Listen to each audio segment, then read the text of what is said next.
Assalamualaikum warahmatullahi wabarakatuh. Perkenalkan, nama saya Muhammad Zudan Afrazais dengan NIM 230306020 dari Fakultas Pertanian Prodi Peternakan.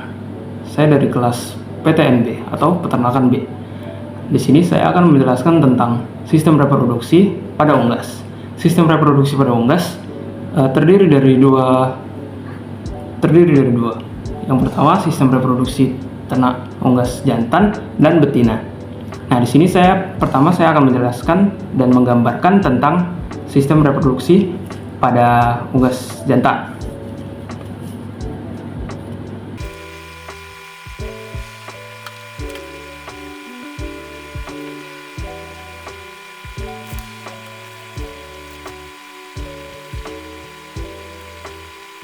Yang pertama saya akan menjelaskan tentang testis.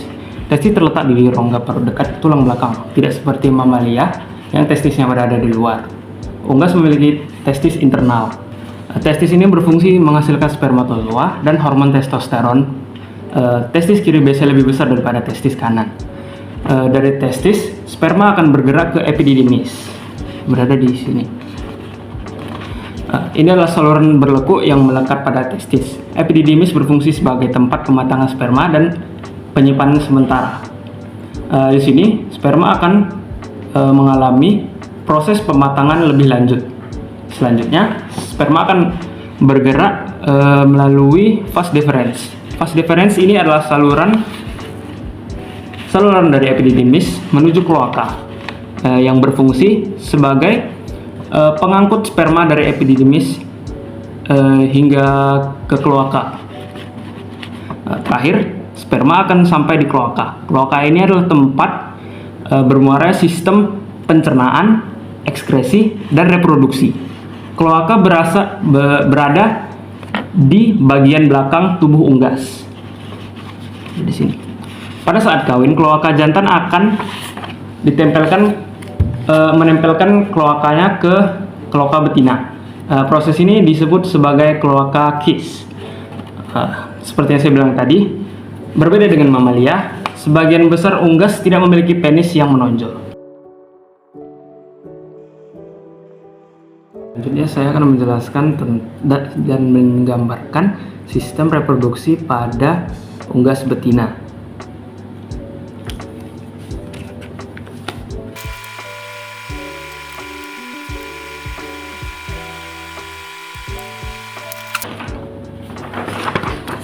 Sini terlihat dimulai dari ovarium.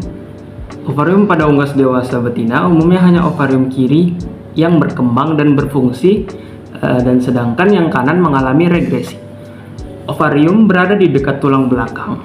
Ovarium ini berisi banyak folikel dengan berbagai ukuran yang berisi sel telur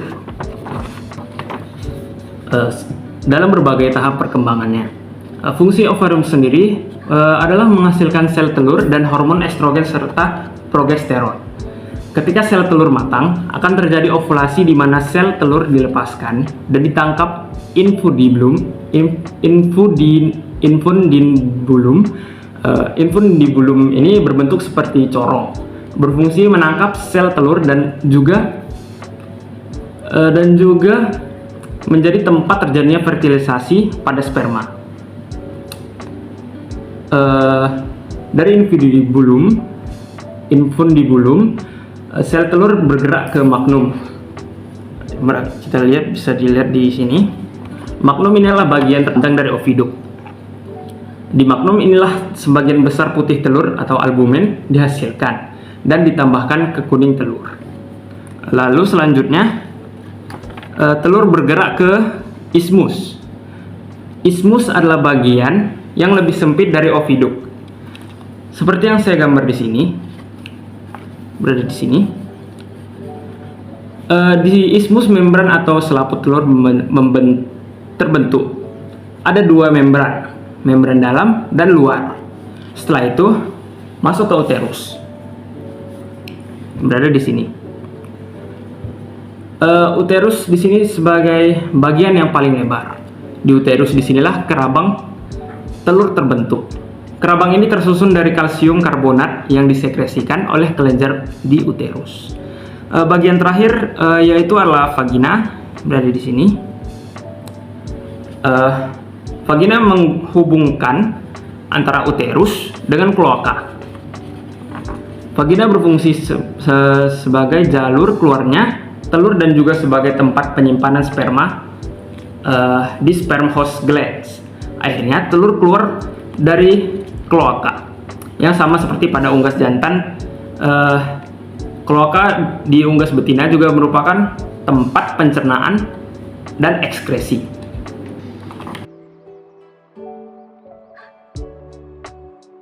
Menjelaskan proses pembentukan telur dan waktu yang dibutuhkan dalam setiap tahapannya. Proses dimulai dengan ovulasi, yaitu pelepasan sel telur matang dari ovarium. Dari sini yang dilepaskan ini adalah kuning telur atau bisa disebut yolk beserta germinal disk. Ovulasi dikendalikan oleh hormon LH dari hipofisis. Setelah dilepaskan, sel telur ditangkap oleh infundibulum. Di infundibulum, jika ada sperma di sini, fertilisasi akan terjadi pada germinal disk. Sel telur menghabiskan waktu sekitar 15-30 menit di infundibulum. Kemudian sel telur bergerak ke magnum, bergerak ke sini. Di magnum, putih telur ditambahkan. Proses ini memakan waktu sekitar 3 jam. Dari magnum, telur bergerak ke ismus, bergerak ke sini. Di ismus, membran telur terbentuk. Telur berada di ismus selama kurang lebih 1 hingga 2 jam. Setelah itu, telur masuk ke uterus. Masuk ke sini.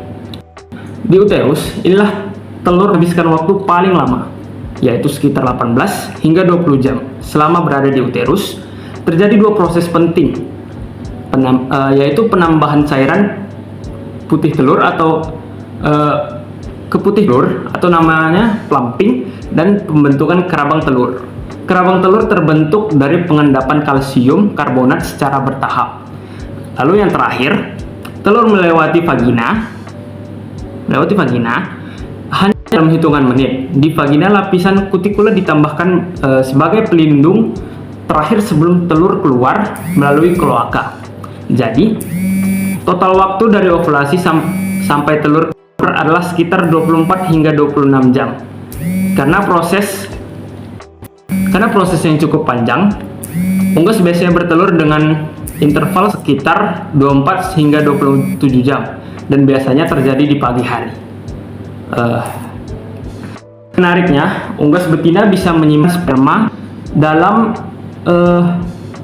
sperm host glands di vagina selama beberapa minggu. Ini berkemungkinan unggas betina untuk menghasilkan telur fertil selama beberapa waktu setelah 1 kali perkawinan. Mungkin itu saja yang bisa saya sampaikan. Kurang lebihnya saya minta maaf. Assalamualaikum warahmatullahi wabarakatuh.